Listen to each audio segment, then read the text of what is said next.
جو دین ہے وہ کھل کر بیان کیجیے. فاصدع بما تؤمر، کھل کر بیان کیجیے جو اللہ کا حکم ہے. واعرض عن المشرکین، مشرکوں سے اعراض کیجیے، ان کی پرواہ نہ کریں. مشرک الزام لگائیں گے، باتیں بنائیں گے. پہلے ادوار میں کہتے تھے، اہل حق کے خلاف بات کرتے تھے. نبی علیہ السلام کو کبھی ساحر کبھی مجنون کہتے تھے. اللہ نے فرمایا کہ ان کی باتوں کا پرواہ نہ کرے بلکہ اللہ کا دین بیان کرے. آج بے اہل حق کے بارے میں لوگ قسم قسم کی باتیں کرتے ہیں. تو اللہ نے فرمایا وَأَعْرِضْ عَنِ الْمُشْرِكِينَ، مشرکوں کی پرواہ نہ کیجیے. إِنَّا كَفَيْنَاكَ الْمُسْتَهْزِئِينَ، یقیناً ہم کافی ہیں آپ کو مذاق کرنے والوں سے جو مذاق کریں گے، دین کا مذاق اڑائیں گے.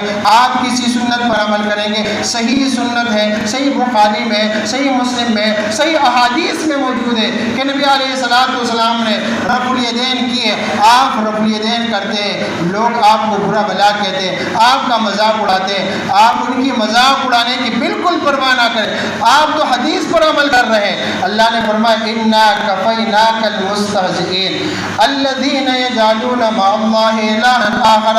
یہ مذاق اڑانے والے کون ہیں؟ یہ وہ لوگ ہیں جنہوں نے اللہ کے سوا دوسروں کو معبود بنا رکھا ہے، دوسروں کو پکارتے ہیں.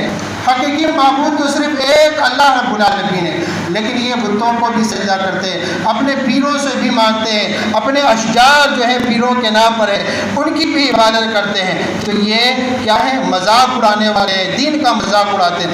فرمایا فَسَوْفَ يَعْلَمُونَ، ان قریب یہ جان لیں گے، ان کو سب پتہ چل جائے گا کہ اصل دین تو توحید ہے، اصل دین تو صرف اللہ کی عبادت تھی، اور ہم نے اللہ کے ساتھ شرک کر کے اپنا بیڑا غرق کیا ہے.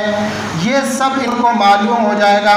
فرمایا وَلَقَدْ نَعْلَمُ، اللہ فرماتا ہے کہ میں جانتا ہوں أَنَّكَ يَضِيقُ صَدْرُكَ بِمَا يَقُولُونَ، کہ یہ لوگ جو آپ کے بارے میں کہتے ہیں ان سے آپ کا دل تنگ ہوتا ہے، آپ کے دل کو غم ہوتا ہے کہ یہ لوگ آپ کے بارے میں اور آپ کے دین کے بارے میں کیا کہتے ہیں. لیکن ان کی باتوں کی پرواہ نہ کریں.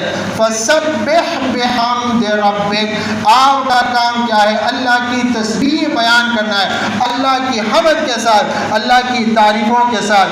وَكُن مِّنَ السَّاجِدِينَ، اور سجدہ کرنے والوں میں شامل ہو جائیے. نماز با جماعت کا اہتمام کرتے رہیے. وَاعْبُدْ رَبَّكَ، اور اپنے رب کی عبادت کرنا ہے، اپنے رب کی عبادت کیجیے. کب تک؟ حَتَّى يَأْتِيَكَ الْيَقِينُ، اللہ نے فرمایا یہاں تک کہ آپ کے پاس یقینی وقت آ جائے.